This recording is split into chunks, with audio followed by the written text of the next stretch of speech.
Thank you, Mr. Chairman. Secretary Noem, thank you for being here. I'm really glad that a lot of my Republican colleagues talked about the disaster that Biden and Mayorkas, your predecessor, created.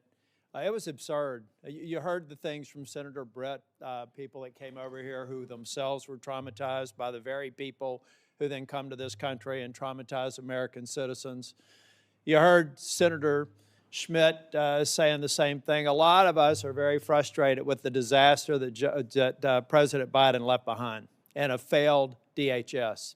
It's why I'm angry, and it's why I've been critical of you, Secretary Noem, because we're missing an opportunity. Ladies and gentlemen, one of the reasons President Trump won a year and a half ago is because people were sick and tired of a Democratic administration's open border policy and allowing millions of people to come to this country, 1.7 million called gotaways. We don't even know where they are, but we know when you pay a premium to a cartel to get them into this country, they're bad people. Now, why have I been critical of Secretary Noem? Because I don't think we're focusing on, we have limited resources. ICE can't be everywhere at once. There's very few people in Capitol Hill that support law enforcement more than me, including the sworn ICE officers. In fact, I've just been told, fortunately, in about a week and a half, we're going to get a plaque on the wall over the Capitol, thanking the Capitol police officers and all the agencies that responded on January 6th. All those thugs have actually been pardoned, and yet we haven't thanked the Capitol police officers for their work here. So when I say I'm unapologetically pro-law enforcement, you can count in every single sworn officer in Homeland Security. So why am I disappointed with Secretary Noem?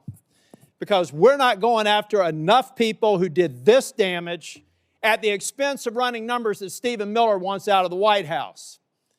We just want numbers.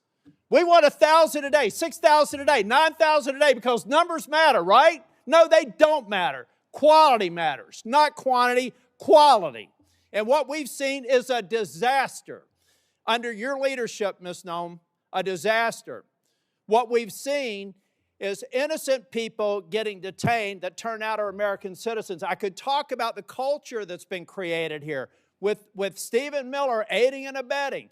I heard first reports that he was the one that said it was a domestic terrorist situation where 2 people lost their lives in Minneapolis. I've heard that report. Maybe you can refute it. I don't know that we'll have time for you to respond because I'm giving you a performance evaluation here. I'm not looking for a response. And I'm saying, Ms. Noem, that time after time after time I've been disappointed. But before I get back to looking at the vicious people that did this damage to these families, I want to talk a minute about FEMA. You have a policy right now that anything over $100,000 has to go through your desk for approval. I asked my staff, because I'm a management consultant, I don't try to do cheap shots in here, but the facts do not lie. This is your administration for FEMA response. This is President Trump's first administration. Which one would you like to have? If you're a state that has a $60 billion disaster, your biggest disaster in South Dakota that I can tell that when you were an elected official was about $500 million. So 1/100th of this single storm where thousands of people are hurting in North Carolina and you're just barely catching up. This is what competent FEMA leadership looks like. This is what incompetent FEMA leadership looks like. And people are hurting in Western North Carolina from the most significant storm they've ever experienced. This is what we need more of. I'm convinced you can't do it. If you're requesting a review of $100,000 and up, then it begs the question, why? Why would you be involved in that? Why would that be a policy? And in a minute, I'll ask about some people that are involved, some special government employees. Why are they involved in it? Thank you. Senator, no, that $100,000 only had to do. And I will hold the clock until I finish. Okay. The bottom line is, I've done the analysis. And you can say whatever you want to. I've worked with a Democrat governor. I've worked with a Republican governor. I've worked with fiscal research. We have people contacting my office now to get the information to better understand the failure of this department. You failed at FEMA. And in fact, if I get to it, actually, why don't I cover this right now? The Homeland Security Act of 2002 expressly prohibits the Secretary of Homeland Security from restricting or diverting FEMA resources from the agency's mission.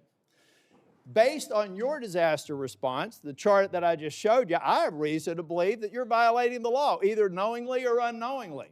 So I'll be asking and getting a submission to the record, submitting a question for the record, what the total amount of FEMA reimbursements are currently being held by DHS, awaiting for final approval. Held by DHS, awaiting for final approval for an agency that you should not be obstructing the disbursement on. I'm going to give you time to answer to it under penalty of perjury so that we can get it right. Now, going back to Minneapolis, why can't we just say we made a mistake? I will ask you one question, if you can just give me a quick response. Who does Tom Holman work for? You or the president? The president. Okay.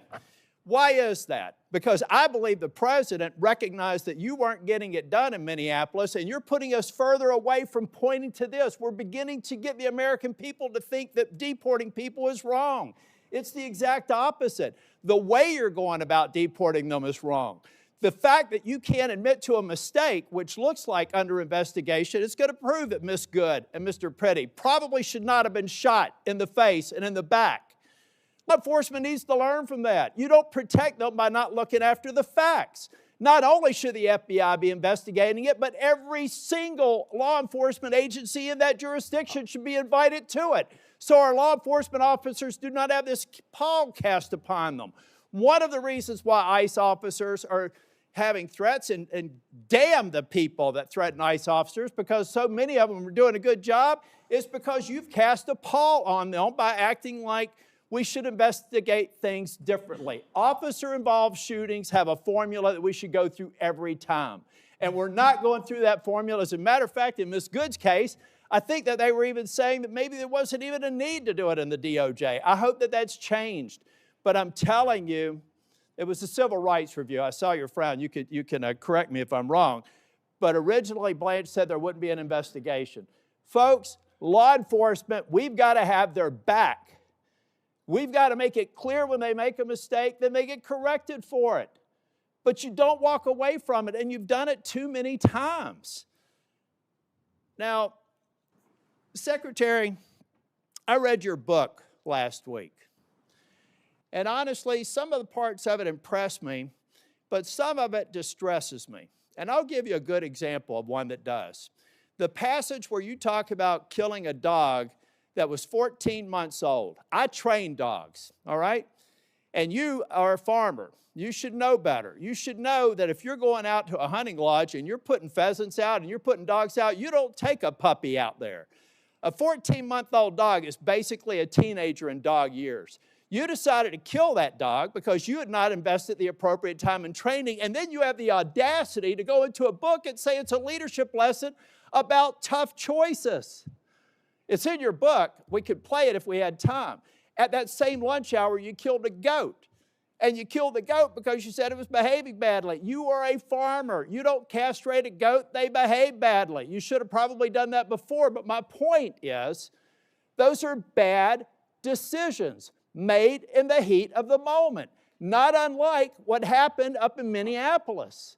We're an exceptional nation. And one of the reasons we're exceptional is we expect exceptional leadership. And you've demonstrated anything but that in the time that I've seen you responding to the emergency in North Carolina and across the Southeast, and acknowledging when mistakes are made, and speaking too soon for the expedient of social media or whatever it is. I'll leave you with this, Ms. Noem. I'm expecting answers to Charlotte's Web. I requested it a month ago. That was one of the investigations in Charlotte, 20 minutes from where I live. All I asked for, if it had to be anonymized, was information so that I could determine if your hit rate is right. I want to find more of those people, and I want to detain fewer of the others. And Mr. Chair, in my remaining time, I have a lot to go. But I want to submit this letter from the Office of Inspector General that cites 10 different instances under Ms. Noem's leadership where they've been misled and not allowed to pursue investigations that they think are critically important. Does anybody have any idea how bad it has to be for the OIG in this agency to come out and do this publicly? That is stonewalling, that's a failure of leadership, and that is why I've called for your resignation. And if I don't get an answer to these questions, I don't want an applause. Please don't do that for me. If I don't get an answer to these questions, if I don't get an answer that you've had a month to respond to, and the remaining ones, as of today, I'll be informing leadership that I'm putting a hold on any en bloc nominations until I get a response. And in 2 weeks, if I don't get a response, I'm going to deny quorum and markup in as many committees as I can until I get a response. Thank you, Mr. Chair. Okay.